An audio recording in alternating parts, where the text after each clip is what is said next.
कार्यक्रम में यहाँ उपस्थित आदरणीय chairman sir Atul Prasad sir, सचिव महोदय एवं अन्य सभी पदाधिकारीगण, आदरणीय शिक्षकगण, समस्त स्टूडेंट्स, अभ्यर्थीगण और मीडिया बंधु, आज मेरे लिए सच कहिए तो ऐसा पल है जिसका मैं अपने शब्दों में नहीं बोल सकता कि वो मेरे लिए भावुक क्षण है। जिस आयोग के खिलाफ मैंने अपनी जिंदगी की पहली लड़ाई शुरू की 64वीं बीपीएससी से। उससे पहले भी हम लड़ते थे लेकिन सार्वजनिक रूप से नहीं। एक होता है ना सड़क पे आंदोलन करना, 64वीं बीपीएससी से, उसमें 14 क्वेश्चन का आंसर गलत था। हमने उस समय से लड़ाई शुरू की। उस समय बहुत सारी बातें हुई, बहुत आश्वासन यहाँ से मिला। हम लोग सीधे साधे आदमी, किसान परिवार से, राजनीतिक बात नहीं समझ पाए, विश्वास कर लिए। लेकिन बाद में पता चला कि यहाँ के उस समय के कुछ अधिकारियों ने हम लोग को बरगला दिया, धोखा दे दिया। कोर्ट कचहरी हुआ, जैसा कि अतुल प्रसाद सर ने कुछ समय पहले ही कहा, पैसा वसूली गए, उसमें भी हुआ। हमने बहुत सारा देखा। दरोगा बहाली में पेपर लीक हुआ, आंदोलन हुआ, कुछ उसमें नेतागण आए, शिक्षकगण आए। आंदोलन को मैं बोलने में डरता नहीं हूं, जो सच है वो बोलता हूं। आंदोलन को बेच दिया गया, सीधा सीधा समझिए, बेच दिया गया। उस समय हमको लगा कि स्टूडेंट्स के लिए कोई तो बोलने वाला होना चाहिए। मैं पटना आया था बीपीएससी की तैयारी करने, बीपीएससी परीक्षार्थी, मन में एक सपना लेकर कि अधिकारी बनूंगा, अपने गांव का नाम रोशन करूंगा, क्योंकि मैं बचपन से पढ़ने में ही रहता था, कोई चीज से मुझे मतलब नहीं रहता था। लेकिन यहां जब हम लॉज में आए तो देख रहे हैं कि परीक्षा से एक रात पहले क्वेश्चन आ जा रहा है। ये रियलिटी है और बोलने में मुझे कोई हिचक नहीं है। कई लोग पकड़े गए, यूपीएससी का क्वेश्चन आउट कराने चले थे, पकड़े गए। लेकिन दुख भी होता है कि वैसे लोगों को भी लोग टिकट देते हैं विधानसभा चुनाव में। खैर चलिए, राजनीतिक बातें नहीं करेंगे। लेकिन जो हमारा मुद्दा था, जिस चीज से हम खुद जूझे थे, पारदर्शिता नहीं थी। कोई सवाल करो तो कोई जवाब नहीं मिलेगा, आरटीआई से मांगिए जवाब नहीं मिलेगा। हमें लगा कि ना तो कोई शिक्षक हमारे लिए लड़ रहे हैं, ना कोई नेता लड़ रहे, सिर्फ दिखा रहे हैं, कुछ कर नहीं रहे हैं। उसके बाद हमने आंदोलन करना शुरू किया, स्टूडेंट्स भी साथ आते गए। अब स्टूडेंट्स को क्या लगा, हम भी अभ्यर्थी थे, स्टूडेंट्स को क्या लगा, धीरे धीरे हम ही को नेतृत्व देना शुरू कर दिए। और धीरे धीरे इतना आंदोलन होते गया कि आज बीपीएससी परीक्षार्थी से हम छात्र नेता बन गए। जो कि कभी मेरे मन में नहीं था कि हम छात्र नेता बने या नेता बना, अधिकारी बनने का सपना था। लेकिन जिस भ्रष्टाचार के चलते हम अधिकारी नहीं बन पाए, उस भ्रष्टाचार से लड़ने का हमने अपने मन में ठान लिया। 64वीं बीपीएससी से 2019 से और लड़ना शुरू किया। शुरू में तो बहुत बाधाएं आई, बहुत सारी चीजें हुई, बहुत सारे आरोप लगे मेरे ऊपर। क्योंकि पहले ऐसा होता था कि आंदोलन में लोग आए तो पैसा वसूली होता था, किसी पार्टी से मिले हुए। मैंने इस सब चीज को दूर कर दिया। आंदोलन में हमें छात्रों का समर्थन चाहिए, पैसा नहीं चाहिए। छात्रों और निष्पक्ष आंदोलन चाहिए, जो निष्पक्ष छात्र आंदोलन होता है। हमने उस चीज को मजबूत किया और छात्र आंदोलन मजबूत होता गया। और बीपीएससी में पहले क्या था, 5 साल की वैकेंसी आती थी। यहाँ बैठे शिक्षकगण उस समय के भुक्तभोगी होंगे, हम भी भुक्तभोगी रहे हैं। ई ऑप्शन था, उसको हटाने के लिए हम लोग लड़ते रहे। और मेंस में कभी कोई सब्जेक्ट बूम कर गया, अगले साल फिर वो सब्जेक्ट कोई रख लिए, पता चला दूसरा सब्जेक्ट बूम कर जाता था। तो अतुल प्रसाद सर जब से आए, बहुत सारा सुधार हुआ। पीटी से लेकर इंटरव्यू तक, फाइनल रिजल्ट तक बहुत सुधार हुआ। ई ऑप्शन को हटाया गया, पीटी के प्रणाली में सुधार हुआ, निगेटिव मार्किंग आया। हम लोग खुद देखे हैं, पहले क्या होता था, जितना रिजल्ट आया पीटी का मेंस में, उसमें 5,000 10,000 लोग अपीयर नहीं होते थे, क्योंकि वो पीटी पास कर गए, मेंस में रेलवे का तैयारी कर रहे, एसएससी का कर रहे, पीटी का फॉर्म भर दिए, मेंस में नहीं बैठे। उसके चलते जो रियली में बीपीएससी का तैयारी कर रहे उनको दिक्कत होती थी। तो इन्होंने ये सुधार किया। शुरू में तो जब ये आए थे तो बड़ी तनातनी हमसे ही हुई थी, आंदोलन हमको करना पड़ा। तो ये लोकतंत्र होता रहता है। लेकिन हम धन्यवाद देते हैं सर को कि इन्होंने लोकतांत्रिक प्रक्रिया जो होता है उसको अपनाया। भले हम इनका विरोध बाहर कर रहे थे शुरू में, लेकिन ये अंदर बुलाकर बात करते थे, सुनते थे और सारी बातों को बताते थे कि इनका क्या पक्ष है। तो ये बहुत बड़ी बात होती है। अन्य भी भर्ती आयोग है, सिपाही दरोगा, बीएसएससी, आज तक उनके चेयरमैन लोग नमस्कार करते हैं, किसी से मिलना नहीं चाहते। क्या वजह है, पेपर लीक हो जाता है, हटना भी पड़ जाता है बहुत सारे चेयरमैन को, लेकिन फिर भी सुधार नहीं सुनेंगे, मिलेंगे नहीं। लेकिन इन्होंने वो चीज किया जो आज तक किसी ने नहीं किया। इनका नाम अतुल प्रसाद सर, जैसा नाम वैसा काम, अतुलनीय काम किया इन्होंने। और आज बीपीएससी को लोग शिक्षक भर्ती के रूप में अधिकतर लोग जानने लगे। बीपीएससी सिविल सेवा के लिए है, शिक्षक भर्ती तो अतिरिक्त जिम्मेवारी दी गई है। तो सिविल सेवा में जो इन्होंने परिवर्तन किया, सकारात्मक, एक होता है सुधार के नाम पे आप कर रहे हैं कुछ से कुछ, एक होता है सकारात्मक सुधार, जिससे अच्छे बीपीएससी का क्या काम है, अच्छे अधिकारियों की नियुक्ति करना। और हमारा शुरू से मिशन रहा है कि कोई भी अधिकारी या कर्मचारी की अगर नियुक्ति होती है तो उस नियुक्ति प्रक्रिया में अगर पारदर्शिता नहीं है, धांधली सेटिंग है, अगर कोई गलत तरीके से चला गया जॉब में, तो 1000 भ्रष्टाचारी को पैदा करेगा।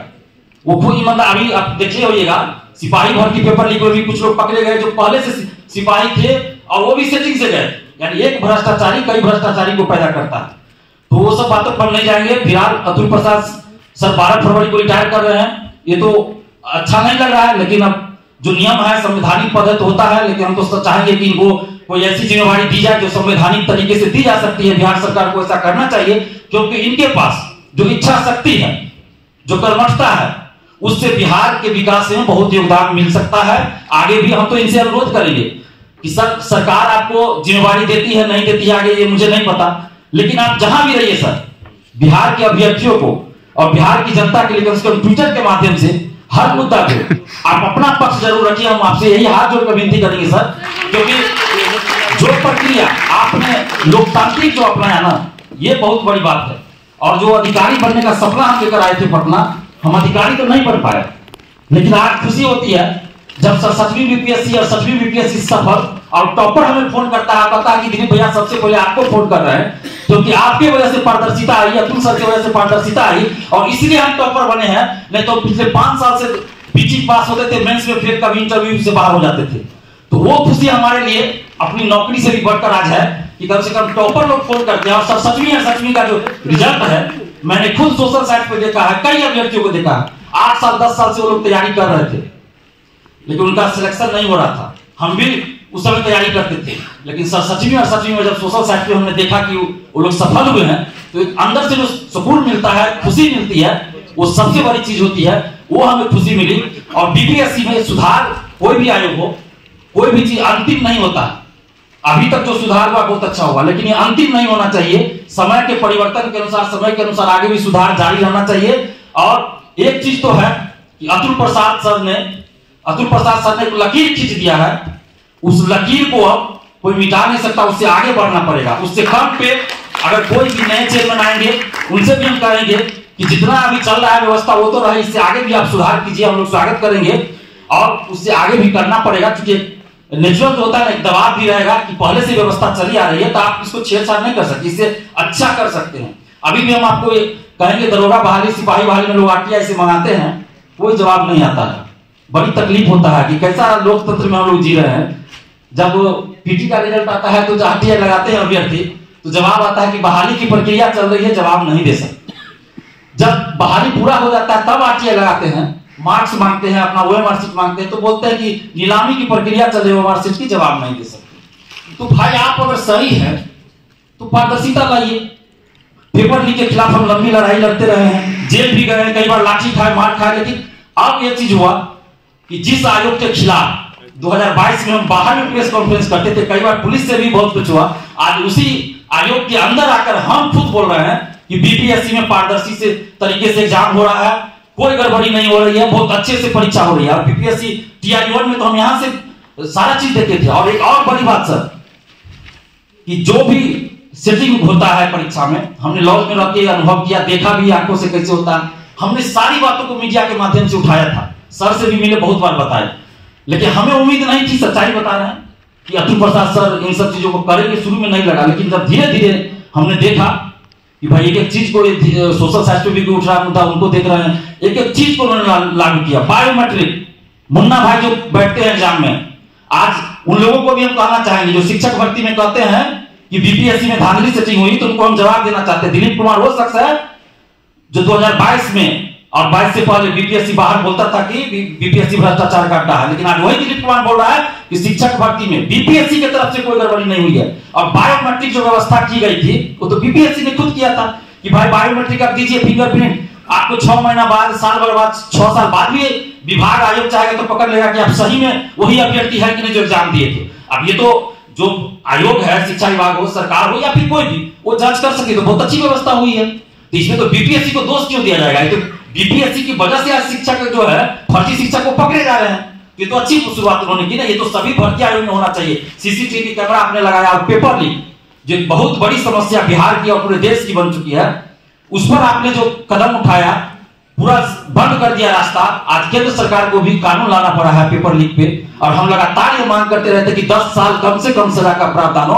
आज केंद्र सरकार ने भी वो कानून ला दिया है। हम तो बिहार सरकार से भी आग्रह करेंगे कि बिहार में भी वो कानून लागू किया जाए हूबहू, ताकि पेपर लीक रुके। और अतुल प्रसाद सर और उनके जितने भी पदाधिकारीगण हैं, जो व्यवस्था यहाँ किया गया उसके चलते पेपर लीक नहीं हुआ बीपीएससी में। उसके बाद देखिए सचवी जो पहली बार हुई, उसके बाद बहुत सारी परीक्षा हुई, कहीं से कोई पेपर लीक नहीं हुई। हम तो सलाह देंगे अन्य भर्ती आयोगों को कि कम से कम आप लोग भी ये लागू कीजिए। और एक अच्छी बात ये रही बीपीएससी की, जो सुधार पिछले 1.5 साल में हुआ कि TI-1 की जब परीक्षा हुई थी, मैं दरभंगा रेलवे स्टेशन पे था, पटना में भी था, तो यूपी, दिल्ली, हरियाणा के बहुत सारे अभ्यर्थी आए थे। वो लोग बोल रहे थे कि बिहार आने में पहले डर लगता था कि परीक्षा देने जाएंगे पता चलेगा कि आपका फेसबुक देखेंगे तो पता चलेगा कि पेपर लीक है। तो ऐसे अब वो डर खत्म हो गया। बीपीएससी से जो परीक्षा हो रही है, बहुत अच्छे से परीक्षा हुई, कहीं कोई गड़बड़ी नहीं हुई, और बिहार के प्रति एक विश्वास बढ़ा। बीपीएससी के तो प्रति बढ़ा ही, बिहार के प्रति विश्वास बढ़ा कि बिहार में अगर हम एग्जाम देने जा रहे हैं तो पेपर लीक नहीं होगा। पहले हम लोग बीपीएससी की परीक्षा देते थे सिविल सेवा की, तो एग्जाम के दिन सुबह सुबह न्यूज़पेपर पढ़ना पड़ता था। उस बहुत पहले तो डिजिटल चीज था नहीं कि कहीं परीक्षा रद्द तो स्थगित तो नहीं हो गया। तो बहुत बार ऐसा आता था परीक्षा के दिन पता चला कि परीक्षा स्थगित। लेकिन अब ये चीज हो गया कि जो एक डेट दे दिया जाता है बीपीएससी के द्वारा, परीक्षा कैलेंडर जारी होता है, उसको हूबहू फॉलो किया जाता है। बहुत अच्छी बात हुई है और इसके लिए जितना भी तारीफ किया जाए कम है। और अतुल प्रसाद सर को बहुत बहुत हम धन्यवाद देते हैं। साथ ही जितने भी यहाँ पदाधिकारीगण हैं, रविभूषण सर हैं, कुंदन सर हैं, और भी जितने भी हैं, सभी को हम धन्यवाद देते हैं। ये बहुत अच्छा कार्यक्रम आज हुआ है, संवाद कार्यक्रम, कि आपने अभ्यर्थियों से सवाल लिया, उसका जवाब भी बहुत अच्छे से दिया। और अभ्यर्थियों को भी हम धन्यवाद देते हैं कि आप लोग पूरी शालीनता के साथ यहाँ रहे। मीडिया बंधुओं को, सभी शिक्षकगणों को भी धन्यवाद देते हैं। और एक चीज और था बीपीएससी में जो हम लोगों ने अनुभव किया था, कि जिसको बोलना मुझे लगता है कि जरूरत है, कि हम बीपीएससी से अगर सिलेक्शन हो रहा है अधिकारियों का, तो होता है प्रशासन संभालना होता है हमको। ऐसा नहीं है कि बस नौकरी लग गई, नौकरी लग, नहीं, प्रशासन संभालना है, ब्लॉक को संभालना है। बहुत सारा हमें कई जो वीडियो बने हैं एसडीओ, वो लोग हमें फोन करते हैं, बहुत सारी ऐसी बात जो पहले के बने हुए बताते हैं कि हमको समझ में नहीं आ रहा कि क्या करें, मन कर रहा है नौकरी छोड़ के चले जाए, क्योंकि वो संभाल नहीं पा रहे हैं। पब्लिक जो प्रेशर होता है, नेताओं का प्रेशर होता है, उसको नहीं झेल पा रहे हैं। हमने उनको बहुत चीज बताया, लेकिन पहले का बीपीएससी का कुछ और बात था। अभी जो सिलेबस हुआ है, जो पैटर्न हुआ है, वो बहुत अच्छा है, ताकि आप हर दृष्टि, अभी जो सर भी बताए थे कि अचानक कोई घटना हो गया तो आप कैसे उसको संभालिएगा, तो ये तो आप होना चाहिए ना। आप अपने अनुसार चाहिए कि हमारे अनुसार सिलेबस हो जाए, तो आपको अपने अनुसार प्रशासन नहीं चलाना है, कानून के अनुसार, सरकार के अनुसार चलाना है, तो वहां आपको क्विक डिसीजन भी लेना पड़ता है। तो ये सभी समस्या है, तो अभ्यर्थियों को भी ये चीज को सोचना चाहिए। सकारात्मक सुधार का स्वागत अभ्यर्थी कर रहे हैं, और जब दिल्ली भी हम जाते हैं वहां भी अभ्यर्थी मिलते हैं, तो बहुत बीपीएससी के बारे में अच्छा मतलब अब बोला जाता है, तो ये सुन के हमें भी अच्छा लगता है कि चलो जिस चीज के लिए हम कई बार मार खाए, बहुत कुछ हुआ, तो अब अच्छा सुनने को मिलता है। हमको भी बोलने में अच्छा लगता है कि भाई बीपीएससी में बहुत अच्छे से एग्जाम हो रहा है। और बाकी अन्य भर्ती आयोगों से भी हम यही विनती करेंगे, हम किसी पार्टी से नहीं है, बस बीपीएससी परीक्षार्थी है और लड़ते लड़ते वो छात्र नेता बन गए हैं। तो हमारी ये मांग रहेगी कि इस मंच से कि बिहार के सभी भर्ती आयोगों में कम से कम इसी तरह का पारदर्शिता लाई जाए। इससे आगे लाई जाए तो और अच्छी बात होगी, लेकिन कम से कम इतनी तो लाई जाए, क्योंकि अगर पेपर लीक होता है तो बिहार की बदनामी होती है। ऐसा नहीं कि सिर्फ आयुष आयोग की, बिहार की भी बदनामी होती है। तो हम लोग खुद चाहते हैं कि ये सब घटना आगे से ना हो। तो